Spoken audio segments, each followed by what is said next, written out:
Bel e Rota 66, meu amigo Wilker. Estou convidando ele para uma live hoje falando um pouquinho sobre o impacto da mobilidade. Olá, Nádia, boa noite. Boa noite, pessoal. Vão entrando, vão clicando aí no aviãozinho. Hoje a live vai ser com meu amigo Wilker e nós vamos falar um pouco sobre mobilidade.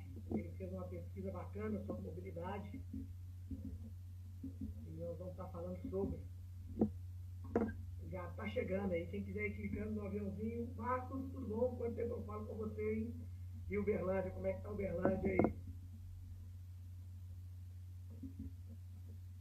Como é que está Uberlândia? E aqui vocês sabem, né, gente? Eu sempre começo com uma musiquinha. Hoje tem tudo a ver com o tema que é mobilidade. Olá, Juju. Hoje vai ter um pesquisador aí conosco. Vai, meu amigo. Obrigado pelo contato aí, pelo link. Feito pelo Wilker. O Wilker chegou, hein? Vamos convidá-lo, vamos chamá-lo aí para fazer parte aí da live.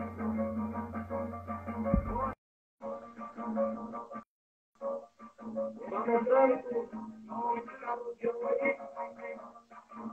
e convidar a galera. Hoje vai ser bacana. Impacto qualitativo de mobilidade. Boa noite. Boa noite. Tudo jóia, Laguna? Tudo bom, graças a Deus. A live, a gente tem uma trilha sonora. Tem a ver com o tema, entendeu? Muito bom. O Chuck Berry, Rota 66. A música do filme dos carros. Muito legal.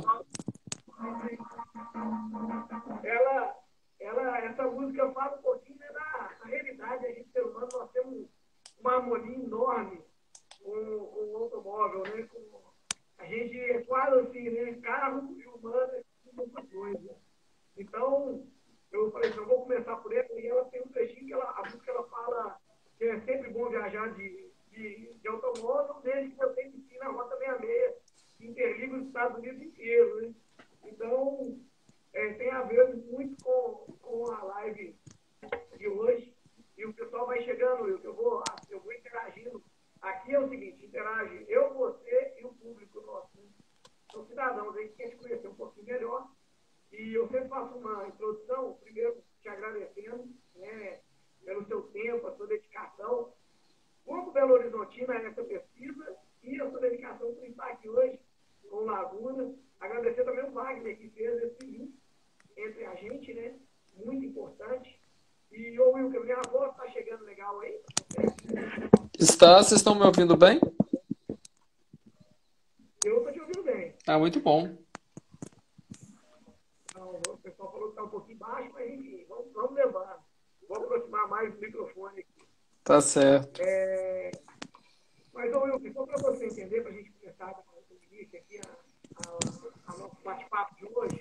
Bom, eu sou empreendedor em Belo Horizonte e, curiosamente, eu sou empreendedor na área de logística. Eu comecei com tecnologia, com rastreamento, e o rastreamento, há 20 anos atrás, era focado num aspecto que caminhou para a segurança e para a logística. E, então, tem a ver, no caso, né, com o som está baixo. O meu som está baixo. Deixa eu ver se eu melhoro. Vou colocar aqui. Fone, você me desculpa, viu, Will? E agora, turma, melhorou o som? Melhorou. Pra mim melhorou aqui agora... também. Eu resolvi colocar um fone live... pensando nisso também. Não, legal. Meu sogro também entrou aí, ele tá doido, né? Porque o Galo ganhou ontem, não sei qual time que é o seu. Mas ele é apaixonado pelo Atlético, aí ele já entrou com a camisa do Galo dele aqui. Mas igual tava. Minha mãe também tá aí, minha irmã também é pesquisadora, Wilker. Ela trabalhou muitos anos, muito tempo nos Estados Unidos, agora tá aqui por causa do Covid. E como eu tava te dizendo, eu vim dessa área, né, empreendedora, e hoje eu tô como pré-candidato a vereador pelo Novo. Passei por uma batalha aí de testes, treinamento, prova, porque a gente lá tem processo seletivo. Mas hoje a estrela é você. Então eu preciso saber aí o que Quem é o Wilk? Conta para nós quem é o Wilk, que você já fez, qual o seu propósito, fala um pouco sobre a sua tese e começa aí com a sua história para a gente ir dando início. Primeiramente, é um prazer, tá, Laguna? Agradeço muito o convite, o Wagner também, que me apresentou vocês. Eu comecei minha trajetória em 2007, também já na indústria automobilística.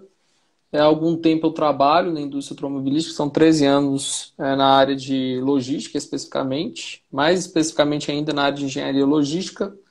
Então eu compartilho com você dessa paixão por logística, né, para a questão da infraestrutura, a questão de atender mesmo o cliente da melhor forma possível. E também ao mesmo tempo que eu fui desenvolvendo a minha linha, né, de mercado, né, um profissional do mercado, eu também fui me desenvolvendo também na parte acadêmica, né? Então eu comecei o meu curso, eu comecei no curso de administração, eu formei em 2010. Depois disso eu fui fazer uma pós em engenharia de produção pela Federal de Santa Catarina, e depois eu já emendei o mestrado, doutorado. E aí essa pesquisa justamente surge nesse contexto, num contexto, né, que a gente tem essa emergência das plataformas. Eu aproveitei que eu também dou aula, já tem 10 anos que eu leciono, e eu uni o útil ao agradável. Então, assim, é um tema muito interessante, é um tema empolgante, um tema que mudou as nossas vidas, né? E eu fiquei muito empolgado para analisar justamente quais são os impactos que estão sendo causados pelas essas plataformas, né? O que que a plataforma está causando nas nossas vidas? Porque a gente vê o Uber, 99, Airbnb, vários tipos de plataformas, né, de streaming online.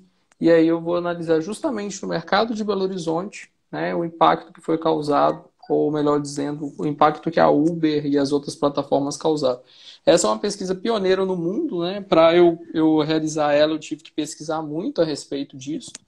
E no mundo não existe uma pesquisa com esse approach, uma pesquisa de natureza probabilística, né? A gente tem essa presença aí, essa análise quantitativa, são quase 1.000 usuários que foram analisados, então eu posso falar que ela é representativa da população, né? Os resultados que a gente vai falar aqui, eles são adequados à população de Belo Horizonte. É muito legal isso, essa análise, essa introdução inicial, porque aqui na minha live eu participo de muitas startups, sabe, como mentor. E o que acontece? Acaba que dentro da live nossa tem muito empreendedor. E o empreendedorismo ele também foi impulsionado muito, muito pelos aplicativos. Né? Isso deu uma facilidade, uma mobilidade do cara criar, pôr a imaginação dele para trabalhar ali. E só que antes da gente entrar de fato no tema, Wilker, uma coisa que me chamou a atenção no seu currículo, né, que você é doutor e na sua pesquisa, foi como a gente começar falando sobre pesquisa. Porque eu vejo que o Brasil é um país que se perde muitos pesquisadores para fora. As bolsas para pesquisa, elas não são. As bolsas para pesquisa, elas perderam muito nos últimos anos. Acaba que o pessoal vem de fora e acaba levando os nossos pesquisadores.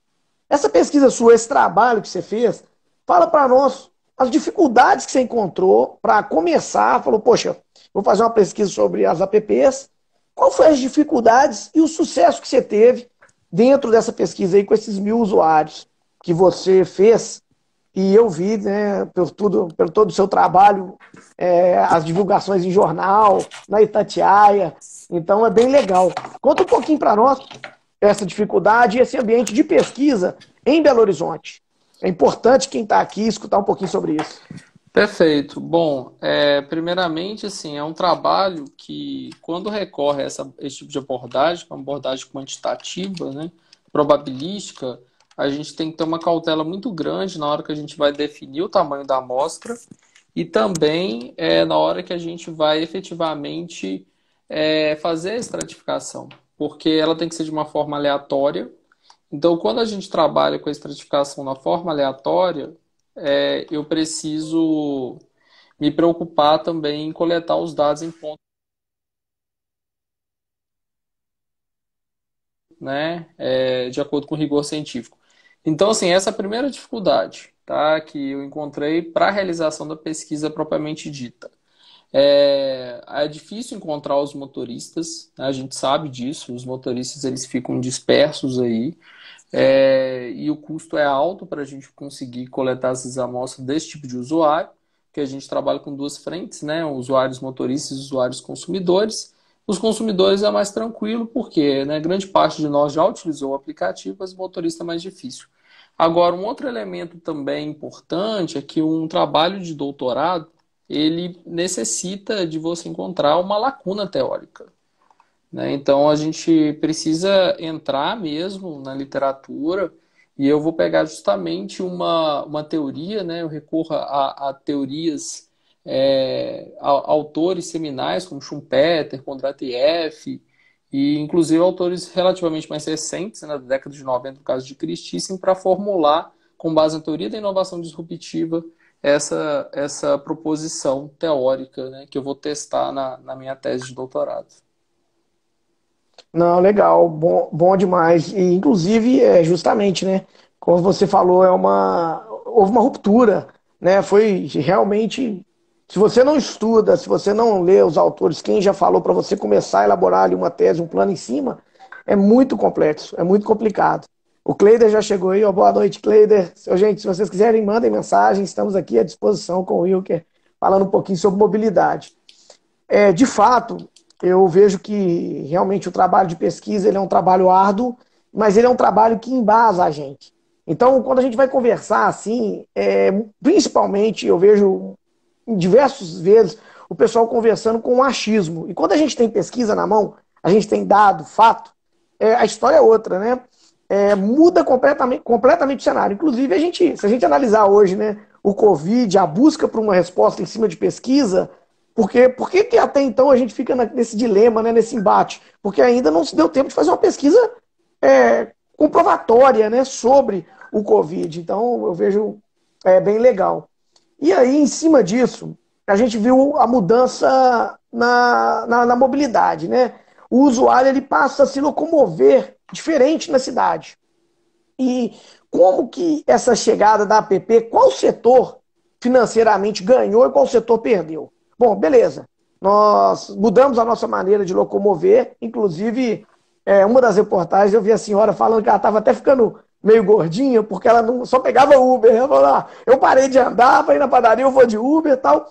Como que sua pesquisa faz essa contextualização para nós? Com a chegada da app, quem que sai ganhando inicialmente, quem sai perdendo no mercado, e esse paralelo hoje, esse equilíbrio que deve ter chegado, né, hoje. Perfeito. Você assistiu, né? Alguns de vocês devem ter assistido. A pesquisa ela ganhou uma grande repercussão, né? Ela acabou sendo capa de jornais de referência. A gente teve também a presença de entrevistas em alguns jornais mesmo que a gente deu para emissoras de TV. E assim, teve esse episódio mesmo que a senhora ela argumenta que ela está ficando mais gordinha, não aguenta mais porque ela está deixando de andar. E é interessante porque a gente tem esse impacto nas nossas vidas comprovados nessas falas e a gente tem dados muito interessantes relativos a isso. Por exemplo, né, muita gente acha que o grande impacto foi no táxi, né, e a pesquisa ela vem dizer que não, foi no ônibus. O ônibus caiu 20% a demanda para o ônibus, né? E efetivamente a gente observa que o táxi ele caiu 9%. Então, qual que foi o grande mercado que esses aplicativos eles foram de encontro, né? Foi justamente um novo tipo de mercado que são pessoas com usuários de transporte coletivo que não tinham acesso, talvez financeiramente falando, né? E a gente observa isso mesmo com dados financeiros das pessoas, ao táxi. Então, ele acaba gerando essa migração do usuário de ônibus para o usuário do aplicativo. Só que, por exemplo, um outro dado interessante, que o veículo mesmo particular, as pessoas se locomovendo de forma particular, caíram 19%. Logo depois, eu também tenho as caronas que caíram, as pessoas deixaram de pegar tanto carona com amigo. O próprio o metrô caiu pouco, caiu 3%, mas o deslocamento a pé teve uma queda de 12%. Mas é bom a gente lembrar. 12% do 12, deslocamento a pé? É 12%. impressionante, hein? E a gente tem que lembrar o seguinte, que o transporte de um ônibus, ele é porta a porta, mas ele vai só até o ponto de ônibus, né?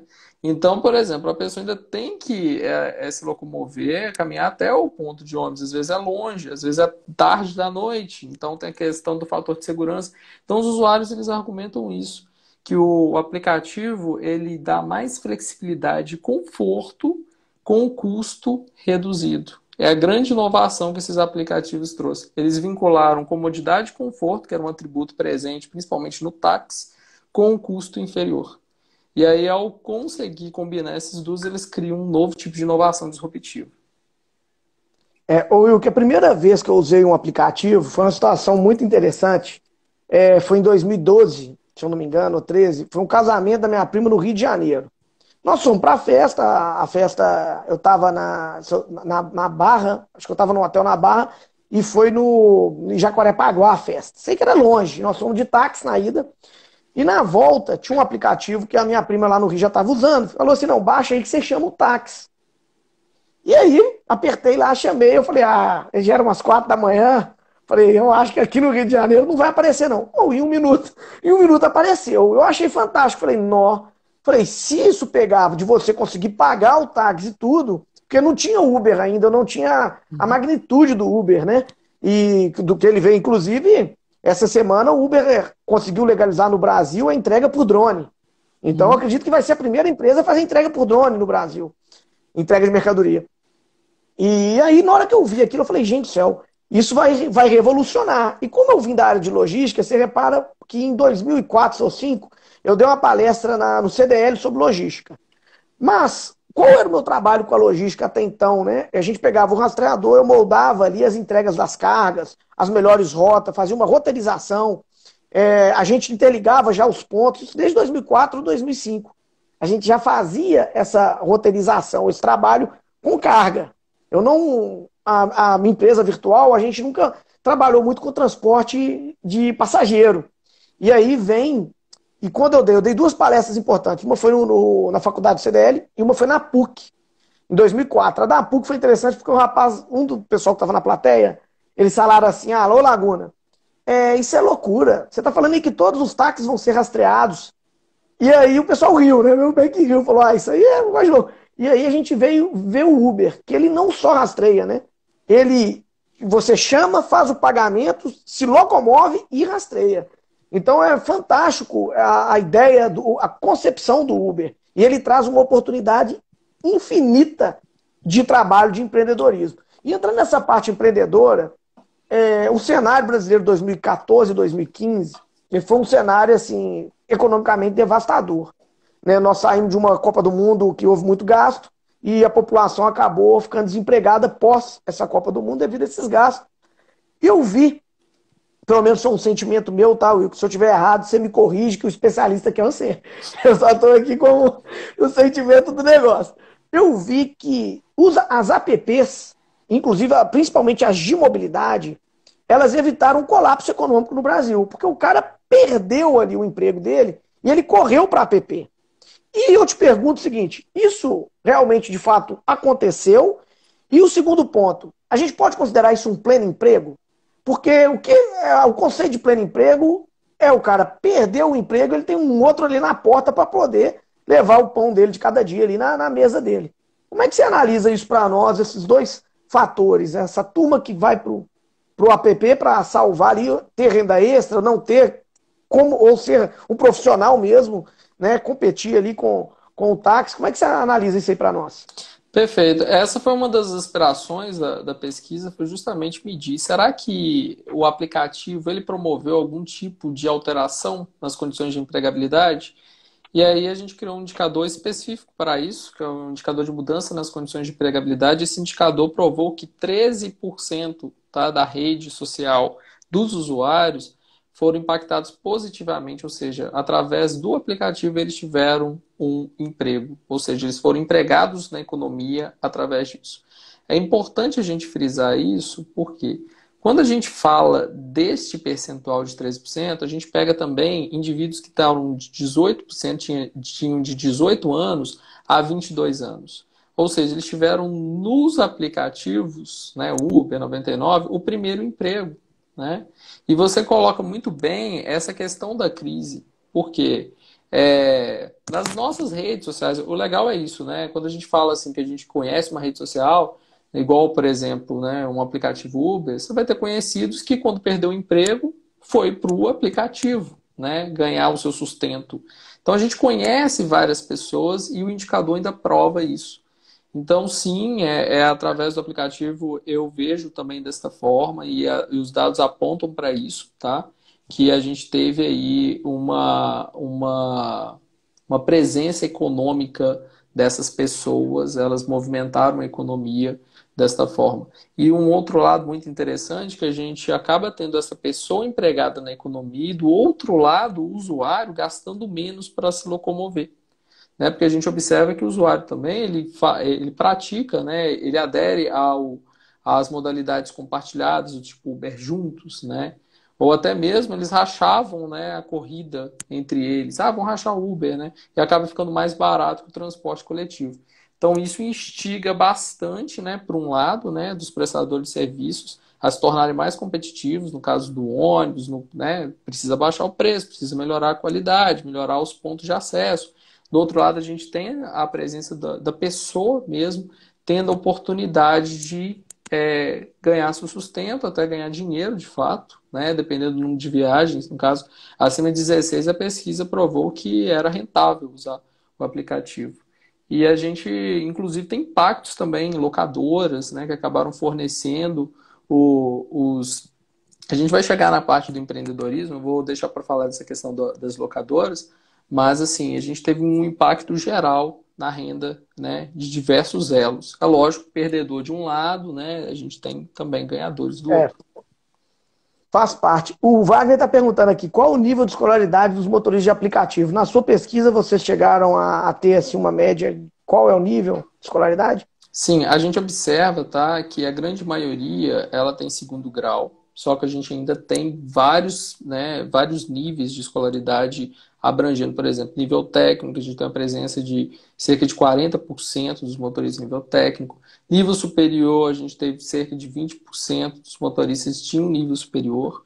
Mas por que eu estou falando isso? É muito interessante porque muita gente acha que o motorista do aplicativo é aquele que está só para fazer bico, né? Especificamente, ou melhor dizendo, estou desempregado, estou tendo minha renda. Mas 50% dos usuários presentes naquela pesquisa, eles também usavam como complemento de renda. Ou seja, é aquela pessoa que está empregada durante a semana e no final de semana ou à noite complementa a sua renda. E isso é muito legal, porque a gente sabe que as condições atuais, né, para uma pessoa conseguir, inclusive nas palestras que eu dou, como obtendo resultados em finanças pessoais, você tem duas formas. Ou você reduz seu gasto para aumentar a sua renda líquida, né, o que sobra de dinheiro para você, ou você aumenta a sua renda. E aí, inclusive, eles encontraram nos aplicativos essa possibilidade de incremento de renda. Isso aí que você falou é bem interessante. Os dois pontos aí da sua fala que eu acho legal é que serviu de primeiro emprego, e isso é muito importante porque a gente, como usuário, qualifica o motorista. Então, você, como primeiro emprego, tem uma qualificação boa, ela já mostra ali para os seus futuros empregos honestidade, compromisso e várias coisas que o aplicativo ali pontua, né? Eu achei isso bem, bem legal, essa parte do primeiro emprego. E a outra parte, quando a gente cai, que na realidade toda ruptura, né, toda quebra de paradigma, ela cria uma demanda nova. E alguém acaba perdendo na demanda anterior. Então, uma das pautas minhas, para você saber, eu estou vindo com uma pauta sobre empreendedorismo e dentro dela eu trato mobilidade, aí eu trato reciclagem, sustentabilidade e trato na sequência fiscalização da Câmara, que eu acho que é importante para o vereador, isso é o papel mais importante. Mas a mobilidade, por que ela é o segundo ponto? A gente tem que imaginar o seguinte, a mobilidade ela cria um custo na sociedade enorme, a mobilidade de carga e de pessoas. Então não adianta eu ter um ambiente favorável ao empreendedorismo se eu tenho uma estrutura ruim de mobilidade. Se eu demoro 1 hora para atravessar a cidade para chegar no meu trabalho. Olha o custo do Brasil indo acumulando aí. Pô, se a mercadoria desce no Ceasa, mas para chegar no restaurante, ela demora, sei lá, 4 horas. Ou seja, se eu não consigo comprar e receber rápido para vender, você não concorda que esse custo de transporte ou esse custo de passageiro influencia diretamente na cesta básica? Influencia diretamente na cesta básica e no empreendedorismo. Então, Por isso que quando o Wilker falou, poxa, o Wilker falou, o Wagner falou comigo, o Wilker é especialista, eu falei, cara, ele tem que vir para a live, porque vai ser fantástico o bate-papo com ele, porque ele analisou uma coisa que eu via como um achismo. Agora não, agora você está me dando dado concreto. Inclusive, quando você fala assim, olha para você ver como a informação ela tem que ser trabalhada no que é real. Né? A gente viu motorista de táxi agredindo o Uber. E, na realidade, o táxi foi o que sofreu menos, tá aí na pesquisa. Era, então, para o motorista do ônibus agrediu o do Uber, né? Então, por isso que quando eu comecei a live, eu falei, vamos dar um foco aqui em pesquisa, porque para a gente chegar no que eu quero falar mesmo, a fundo, que é a mobilidade. Então, pô, eu lá estou como vereador, nós estamos trabalhando em leis, nós estamos tirando leis. O que, de fato, a gente pode fazer para a estrutura da cidade ficar boa, para ficar tecnológica, para a mobilidade ocorrer com suavidade e o cidadão ficar empregado. Então, a maior pauta minha, eu acho que o maior desafio meu do Laguna é isso. Né? Eu consegui conciliar o empreendedorismo e a mobilidade junto para realmente criar um impacto econômico. E aí a gente entra no impacto econômico agora aqui num pedacinho da nossa live. Falar um pouco da indústria e do comércio. Primeiro, saber de você esse impacto na indústria e no comércio. Faz uma análise também, para mim, geral aí do que aconteceu, porque Uber chegou, beleza, chegou o 99, chegou o Pop, e aí? E como é que as outras empresas reagiram, né? E uma coisa dentro disso importante, há uns anos atrás, na França, eles fizeram um motor a ar, eu não sei se você viu, de um engenheiro da Renault, isso já tem uns 10 ou mais, o Ayrton Senna era vivo, né? Foi logo depois que ele faleceu, eles fizeram e colocaram 50 táxis ou 40 em Paris, com motor a ar e compartilhado. Olha, eu estou dizendo de coisa de 15, 20 anos atrás. E por que eu estou chegando nesse tema? Eu acredito muito que o capitalismo compartilhado, a gente tem a impressão que tudo é de todo mundo, eu não preciso efetivamente comprar, mas eu posso usar o patinete, eu posso usar a bicicleta, eu não preciso ter carro hoje, o Uber ele é mais barato do que eu andar de carro. Eu acredito, ou então eu vou alugar o meu carro para um Uber. Eu acredito que esse capitalismo compartilhado chegou. E eu acho, é óbvio, ele também cria uma ruptura no cenário econômico, ele vai precisar talvez de mais liberdade econômica, as leis vão ter que mudar porque as responsabilidades talvez vão ser um pouco diferentes do que é hoje, então nós vamos precisar olhar com carinho quem é responsável do quê, né? E como você vê isso? Como você vê essa parte aí, essa parte da indústria, dos aspectos, quem conseguiu crescer e do capitalismo compartilhado, essa troca? Perfeito, né? Eu gosto muito desse tema, para ser bem sincero, tanto que o meu foco na minha tese é falar justamente que esses aplicativos de compartilhamento, né, tecnológicos, eles causam a disrupção institucional, tá?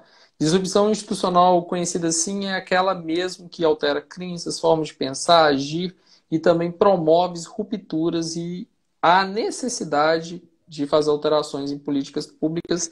Então, sua pauta, eu acho que ela é muito adequada, muito pertinente.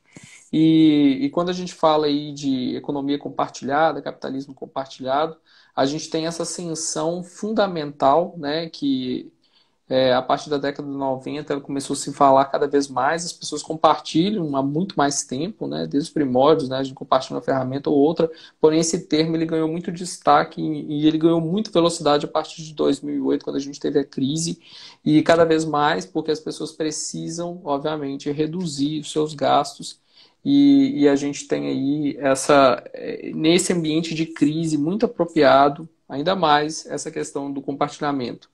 Ela não se restringe ao ambiente de crise porque a gente está tendo uma migração mesmo, tá? As pesquisas, além das minhas, obviamente, mas que eu pesquisei, estima-se que até 2030, tá? A gente está falando de Deloitte, Refinitiv a nível global, a gente vai ter uma migração para o chamado TaaS, Transport or Services. O que é isso? As pessoas elas vão usar o serviço de transporte ao invés de ter a propriedade do bem. Eles vão focar mais nisso. Então, o que a gente tem nessa configuração? Né? A tecnologia está avançando, carros autônomos, veículos elétricos, e isso é muito propício, porque se você tem carros autônomos, imagina, no aplicativo você vai lá, chama, o veículo chega até a sua casa, sem motorista, você entra naquele veículo e vai para onde você quiser, sem preocupação de estacionamento, sem preocupação dos diversos elementos. Ah, mas depende da questão de infraestrutura, com certeza. A gente precisa ter uma infraestrutura tecnológica, todos os mecanismos de informação e principalmente a questão das vias, né? E a sua fala é muito legal quando você fala que, olha, infraestrutura ela é fundamental para a gente conseguir reduzir os custos com logística, a cesta básica fica barata, com certeza, né? É através da É, infraestrutura, um princípio econômico que a gente consegue fazer com que o país ele consiga ser mais eficiente nos seus recursos, né? E explorar todos os tipos de meios logísticos, né? Por exemplo, fundamentalmente no norte, né, a gente tem a possibilidade de usar os nossos rios, né? Existe investimento? sim, Existe sim. investimento, mas há essa possibilidade. Mas focando um pouco, né, no impacto que você disse, né, dos setores e tal. A indústria automobilística, ela sofreu. A gente observa aí que, por um lado, os clientes eles passaram a comprar com menos frequência veículos novos. Teve uma queda de 46%. Por outro lado, os motoristas eles passaram, no caso, a comprar menos veículos usados. Olha que interessante, né? Teve uma queda de 41% dos veículos usados e veículo novo mesmo, eles tiveram uma queda menor, de 13%. Porque as plataformas exigem que os veículos tenham certas condições, obviamente. E o motorista, por se dizer, ele caiu menos, né? Estão comprando com menos frequência os veículos, obviamente, novos, né, igual eu falei, mas o percentual de veículo usado ele caiu menos, 7%. Ou seja, os clientes estão optando por veículos, comprar veículos usados, no caso. Agora, quais são os impactos aí que a gente observa em outros elos? A gente observa multa, por exemplo, né? A gente teve um impacto no caso do cliente, o cliente está pagando menos multas. Multas e infrações de trânsito caíram 64%. Vagas de estacionamento, igual eu mencionei, caíram 32%. Os gastos dos usuários que utilizam o transporte pelo aplicativo. Manutenção e assistência veicular caiu 41%. Combustível, 15%. E a própria locação de automóveis por parte dos clientes caíram também. Por outro lado, aumentou, né, os motoristas que utilizam carros alugados, no caso dos aplicativos. Inclusive, eu vou deixar para falar isso na hora que a gente for falar de empreendedorismo mesmo, nas oportunidades, mas a gente tem essa novidade, né? Existem alguns novos empreendimentos que estão nascendo em função desse comportamento. Quem ganhou? Telefonia móvel ganhou, aumentou os gastos em 10% dos usuários, entretenimento 31%. Tá? Porém, o motorista em si, ele se vê, ele teve seu gasto reduzido com o entretenimento, porque, obviamente, ele tem menos, né, entre aspas, tempo para poder, ele explora mais do seu tempo livre para rodar nos aplicativos. Então, ele se dedica menos a essas atividades de entretenimento. E o interessante nessa sua fala, essa contextualização toda sua aí, alguns fatores importantes. O que eu percebi também na indústria automotiva, que as locadoras correram para comprar os carros para alugar para o pessoal que não tinha condição de ter os carros. Porque naquele primeiro momento a população correu para comprar carro, né, e do seu próprio carro trabalhar como Uber. E aí depois eu vi esse movimento, as locadoras falando, olha, novamente o capitalismo compartilhado. Falou, olha, eu tenho o carro aqui, vai lá trabalhar. Beleza, você divide comigo seu ganho, o carro está aqui. E isso, a gente volta lá na história do pleno emprego. Porque o cara não tem R$ 1, enfim, saiu do emprego, não tem R$ 1, ele consegue hoje entrar no mercado de trabalho através de uma app. Então E eu tive grandes amigos que começaram a ir para o Uber. Inclusive, teve funcionário nosso lá dentro da virtual que ele, tipo, terminava o serviço que você falou, no final de semana ele pegava para operar o Uber. E ele falava, não, dá para tirar no final de semana R$ 600, 700. Era um jovem ainda, 24 anos, está estudando, quer dizer, dá para ir levando ali a vida e se formando, né, sua base estrutural. E quando eu olho o cenário da indústria e todos esses fatores, olha que legal que você está me dizendo, como que comprova, né? Eu monitoro, a gente faz um monitoramento de muito caminhão-tanque, principalmente os que carregam em Betim e descarregam aqui dentro do centro de Belo Horizonte. Antes de 2013, a gente tinha uma média de entrega de cada caminhão por dia de 2 entregas. 2 entregas. Então, um caminhão de 15 mil litros de combustível fazia 2 entregas em Belo Horizonte por dia. Depois de 2015, e com o advento também das apps e etc., passou-se a fazer 2 entregas por semana. Então, quer dizer, além também do nosso poder financeiro ele ter caído, houve também essa migração. E, de fato, eu já pensei várias vezes de vender o meu carro e só ficar com o Uber. Ficar com um carro dentro de casa, ao invés de ter dois, por motivos que, primeiro, você vai no centro da cidade, você ou cai na mão do rotativo ou do estacionamento, que é muito caro.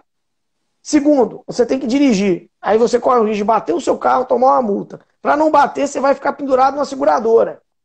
Então, na hora que você põe na balança, esses custos realmente bate de frente com o Uber ou com qualquer aplicativo que você venha a usar.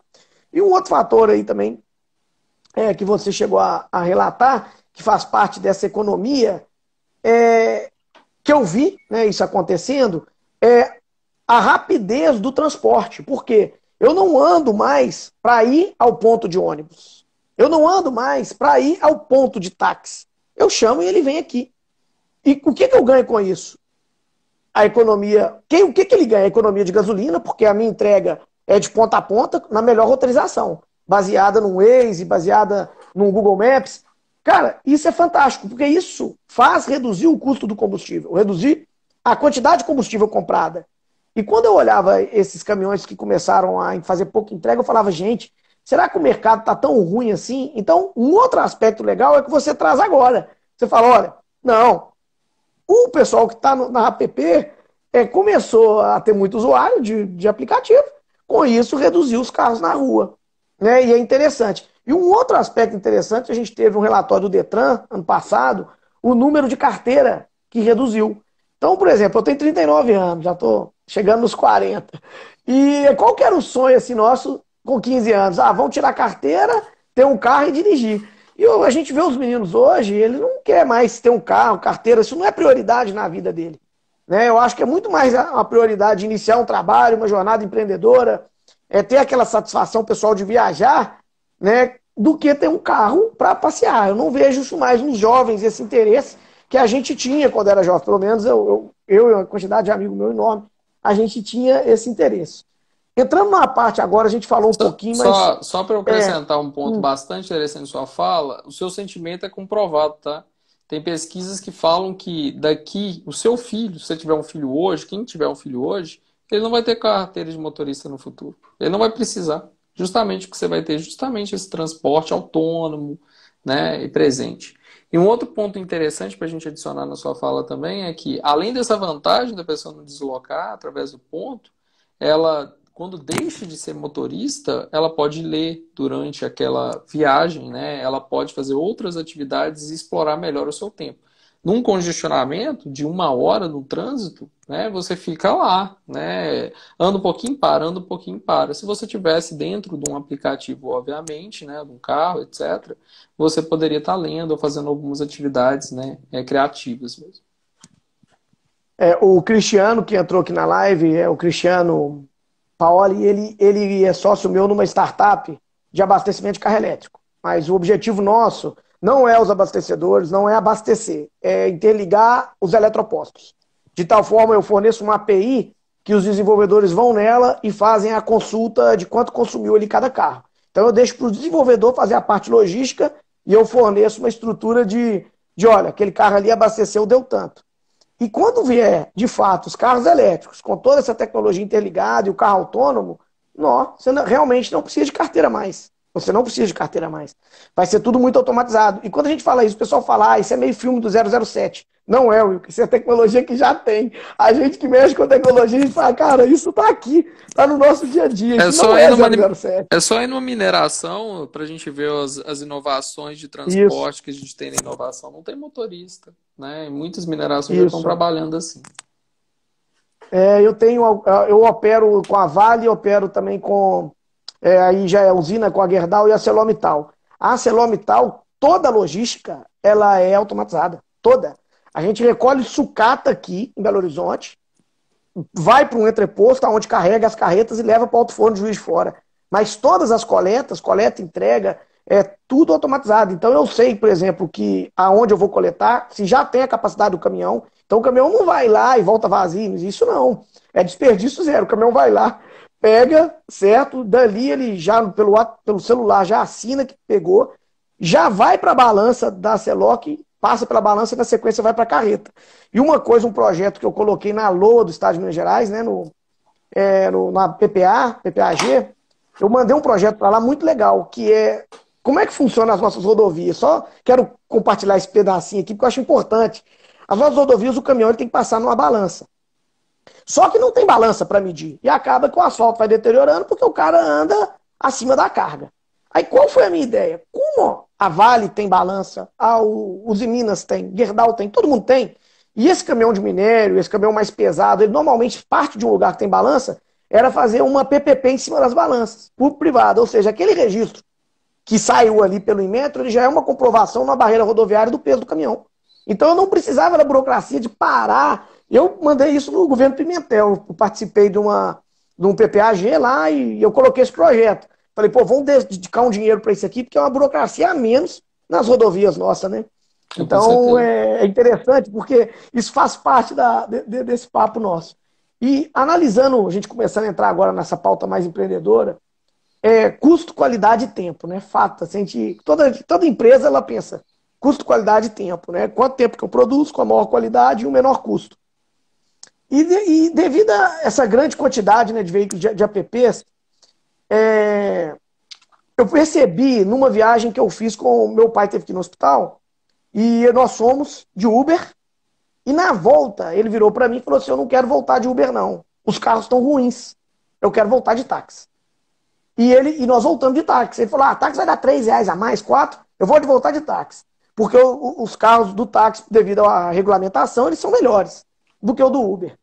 E aí eu vejo que o mercado começou a ficar ruim. É a lei da oferta e demanda, né? Entrou muita gente para trabalhar, começou a ter carro sobrando, o valor caiu das viagens, com isso, carro deteriorando, e migração do usuário para um outro modal de transporte mais qualificado, de melhor qualidade. Comprova isso na minha fala? Como é que você vê isso aí? Isso realmente está acontecendo? E o que você acha que essas empresas vão fazer de app para manter essa balança alta e não perder muito o motorista? O que acontece é que houve uma reação também dos taxistas, né, em função do preço, né? Então eles tiveram que abaixar também o preço, né, por um lado. Isso aí faz com que o preço do táxi seja competitivo. Inclusive criaram aplicativos que até então você tá para táxi, você tinha que ligar lá para a operadora, você não tinha isso pelo aplicativo. Tem um outro elemento interessante também, o seguinte, né, que também tem os segmentos de clientes, obviamente, né? Então, quando a gente fala que os carros, né, as condições dos carros, dos aplicativos, aí vai depender da classificação, né, que se utiliza, se quer um Uber Black, se quer um Uber, né, básico, né, os básicos mesmo, a gente observa isso também, que tem essa questão. E isso faz com que essa parcela ela tenda a migrar, talvez, para um transporte, né, similar de custo pareado, né, no caso do táxi. Então, sim, o seu sentimento também ele tem total validação, só que a gente observa que vai depender do segmento da pessoa, dos fatores, por exemplo. Né? Por que eu estou querendo dizer isso? Né? Se você for pegar e comparar um ônibus com um veículo, mesmo que o veículo ele não esteja em condições, lógico que não tem condição para poder trafegar, né, mas eu falo assim, em condições tão boas quanto o táxi, em termos de conforto, etc e tal, ainda é mais vantajoso por questões de flexibilidade, né, em comparação com o ônibus e questões de valores. Né? Mas assim, com certeza aconteceu, mas para uma parcela específica, tá? Vem acontecendo. E isso é bom, porque a gente observa que o táxi também é um meio interessante. Eu defendo, assim, eu pesquisei aplicativo, mas eu sou neutro. Eu defendo justamente o que é melhor como custo-benefício. O próprio mercado, ele vai chegar numa regulação específica para isso. Isso. Mas o que Sua análise, Wilker, é perfeita. Eu também defendo isso. O próprio mercado vai começar a determinar o que é o melhor, porque é o usuário que determina, né? Isso. As pessoas têm medo. Me desculpa te interromper, Não, mas as pessoas, às vezes, elas têm medo. O pessoal fala assim, acha que uma empresa, né, que aquele empresário malvadão, mas quem determina a empresa e o crescimento dela é o consumidor. Se o consumidor parar de comprar, acabou. Não existe um empresário malvadão, ele já era. Então, isso é importante, porque hoje, com essa tecnologia maior, o número de empresas entrando, a gente vê o usuário determinando quem vai sobreviver e quem não vai sobreviver. A gente fica mais claro isso. O Wagner também colocou outra pergunta aqui, com relação ao serviço prestado, qual foi a percepção do usuário? Que é o que mais ou menos a gente vinha discutindo. Tá, com relação ao serviço prestado pela plataforma, o que o usuário ele observa, tá, é que a única reclamação que ele tem é em termos de segurança, tá? O usuário ainda ele se sente inseguro com o transporte de aplicativo, tá?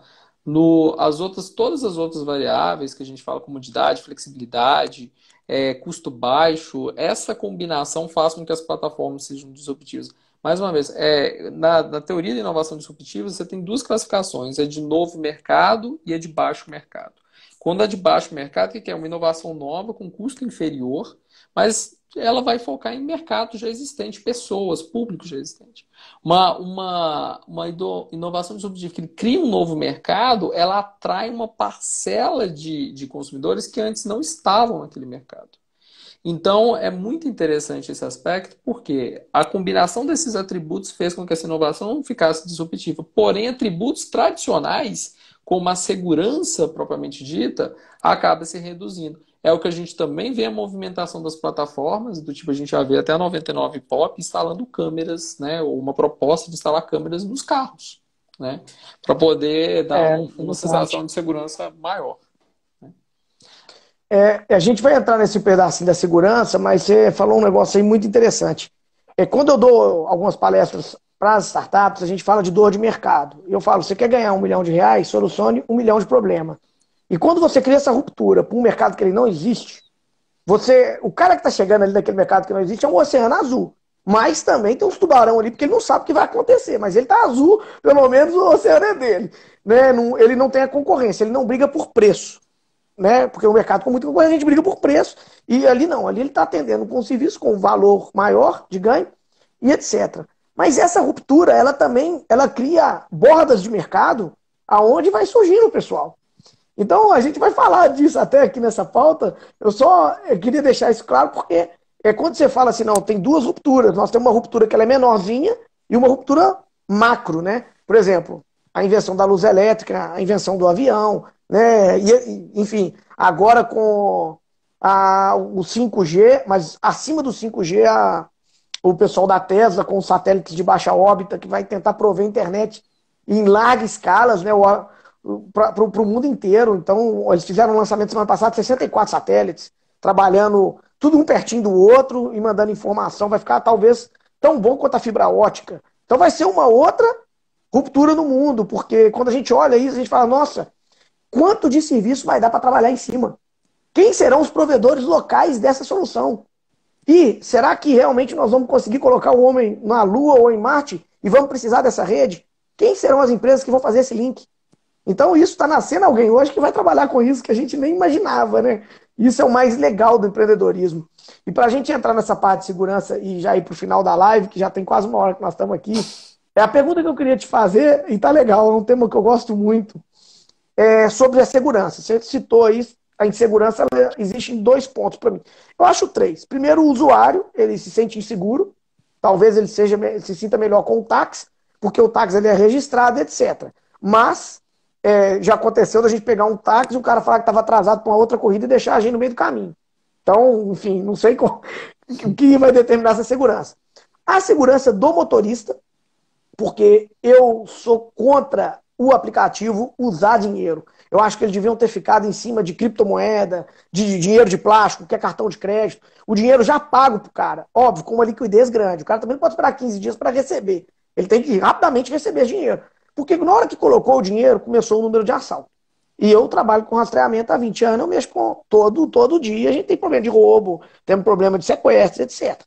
E fala um pouquinho para nós dessas insegurança do motorista, da insegurança do usuário e da insegurança do motorista em não receber o dinheiro no prazo que ele precisa para arcar ali com as dívidas dele. Né? Perfeito.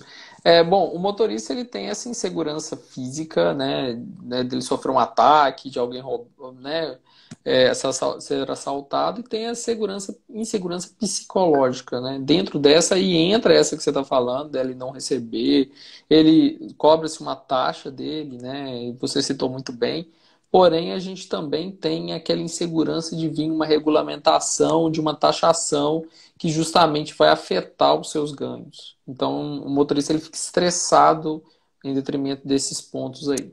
Do outro lado, o passageiro, né, ele se vê mais voltado para essa insegurança física, tá? Mesmo porque, através do aplicativo, ele está muito mais confortável. Olha, não tem que deixar meu carro na rua correndo. Né? Muita gente faz isso, né? É errado, né? Eu não aprovo isso. Tem que estacionar o carro num local regulamentado, obviamente, mas deixa lá e aí não sabe se vai tomar uma multa, se não vai, e aí deixa no estacionamento, não sabe se vai demorar muito onde que ele está, porque vai ter que pagar um valor a mais. Então tem essa conforto, esse nível de conforto maior de segurança por parte do cliente, né, do passageiro, em função de não ter essa preocupação. Mas a preocupação física ela está aí, as plataformas estão trabalhando, o mercado ele vai trabalhar com isso, ó, naturalmente, mesmo porque para se manter. É legal, até o João que está aqui na live também, empreendedor, ele é novo, está iniciando a vida dele de empreendedor agora, e ele está gostando do tema, mas é um tema assim, para a gente que é da área de tecnologia, que mexe com mobilidade, que realmente a tecnologia influencia muito, né? A parte de mobilidade, é fantástico mesmo. Em cima dessa parte de segurança, também eu queria comentar dois detalhes interessantes. No ano passado, eu estava na Câmara dos Vereadores, e aí foi a primeira vez que um usuário de ônibus, tá? Não foi de táxi, apertou o botão do pânico porque uma senhora se sentiu agredida dentro do ônibus lá, não sei o que aconteceu, e apertou, usou o botão de pânico. E olha que interessante, desde 2000, desde o primeiro sistema de rastreamento nosso, a gente já tem botão de pânico. O botão de pânico, ele não é só para o motorista, não, ele também é para o usuário, principalmente para o público feminino, porque hoje a gente tem no celular.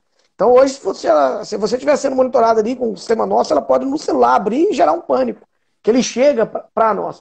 E a gente vê essa lentidão. Quando você fala de regulamentação, realmente é danoso. Porque a gente vê a lentidão do setor público, imagina. Em 2000, a gente já tinha. Nós demoramos 20 anos para começar a ter nos ônibus. Né? Até o Marcos, que estava aqui, ele é de Uberlândia. Em 2004, nós implantamos o sistema de monitoramento de toda a frota de Uberlândia.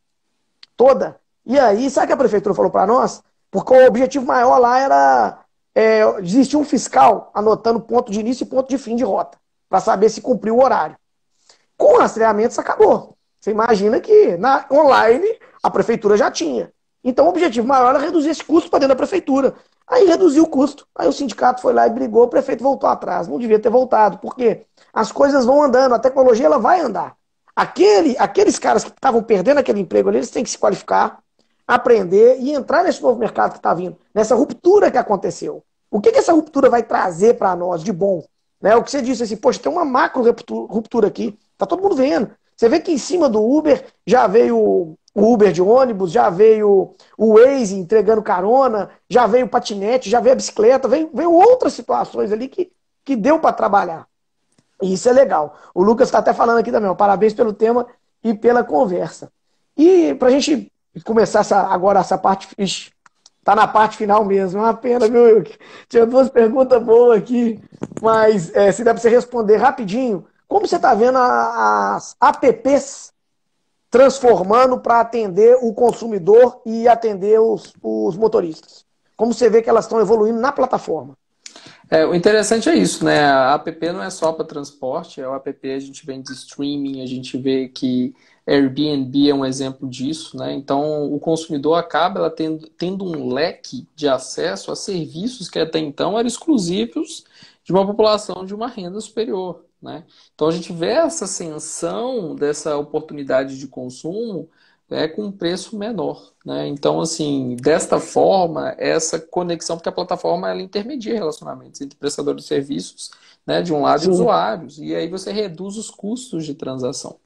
Então, assim, é altamente benéfico, a disrupção está posta e eu acho que a tendência é justamente a gente ter cada vez mais diferentes tipos de serviços sendo compartilhados, produtos sendo compartilhados nessa natureza. É bem legal. E para a gente entrar agora nessa parte final, nas considerações suas também, mas eu queria, qual o seu recado para quem quer começar a empreender na área de mobilidade, principalmente com o transporte de passageiros? que você diria, pela toda a sua experiência, todo esse trabalho que você fez, essa pesquisa maravilhosa, isso que você criou, não imagine que isso não só engrandeceu o seu currículo, não, isso ajudou a cidade demais, e principalmente os gestores que estão por vir. Então, o que você diria para esse público, ô Wilker? Perfeito. Essa tese, né, esse trabalho, ele volta-se para políticas públicas, né? A gente tem um empreendedor social, né? Ele existe esse tipo de empreendedorismo, né? Depois a gente pode falar sobre isso, obviamente.